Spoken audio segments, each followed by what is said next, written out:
बिस्मिल्लाहिर्रहमानिर्रहीम। अस्सलामु अलैकुम।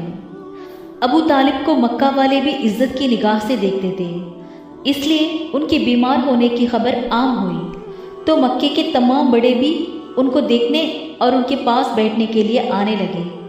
हुजूर सल्लल्लाहु अलैहि वसल्लम चाहते थे कि अबू तालिब का बाकायदा इलाज कराएं, लेकिन कुफ़ार तो काहिनों आराफों को दिखाने के कायल थे। खुद अबू तालिब भी यही चाहते थे। चुनांचे उनकी ख्वाहिश हुई कि अबरश को बुलाया जाए।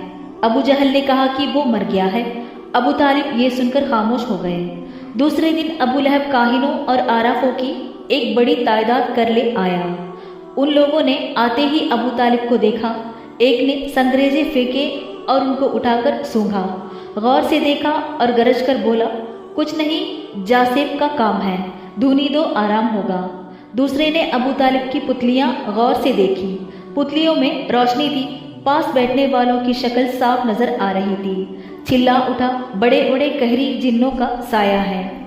जब इन जिन्नों को पकड़कर मारा जाएगा तब सेहत होगी। तीसरे ने तश्त में पानी भरकर देखा। देर तक देखते रहे।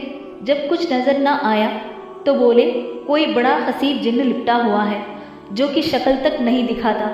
कोई जानता हो तो बताए कि वो कौन सा जिन्न है, हम उसे पकड़कर मार डालेंगे। चौथे ने इंसानी जिस्म के अंगों को हड्डियां निकालकर फैला दी। उनको गौर से देखा, एक खोपड़ी को चरक दिया। जब वो गिरी तो उसे उठाकर देखा, उसमें एक तस्वीर की झलक नजर आई। उछलकर बोले, हाँ हाँ, वो जिन्न है। करतबों में शाम हो गई। इलाज बार कुछ ना हुआ और मरीज की हालत और बुरी हो गई। हुजूर सल्लल्लाहु अलैहि वसल्लम इन शैतानी गिरोहों को देखकर कुढ़ रहे थे। वो देख रहे थे कि मरीज का आखिरी वक्त करीब आ गया है। जी में आता था कि खुद ही इलाज शुरू कर दें और कुछ नहीं तो थोड़ा बहुत शहदी चटा दें, लेकिन इसमें भी कुफ्फार रुकावट पैदा कर रहे थे। अबू तालिब पर गफलत तारी हो गई। रात बड़ी बेचैनी से गुजरी। कुफ्फार को ये डर भी था कि कहीं मोहम्मद सल्लल्लाहु अलैहि वसल्लम मरते वक्त ही अबू तालिब को मुसलमान ना कर ले, इसलिए वो हर वक्त अबू तालिब के पास ही रहना पसंद करते थे। किसी तरह रात गुजरी। सुबह हुई तो अबू तालिब की हालत कुछ बेहतर नजर आई। तमाम कुफ्फार उनके इर्द गिर्द बैठे थे।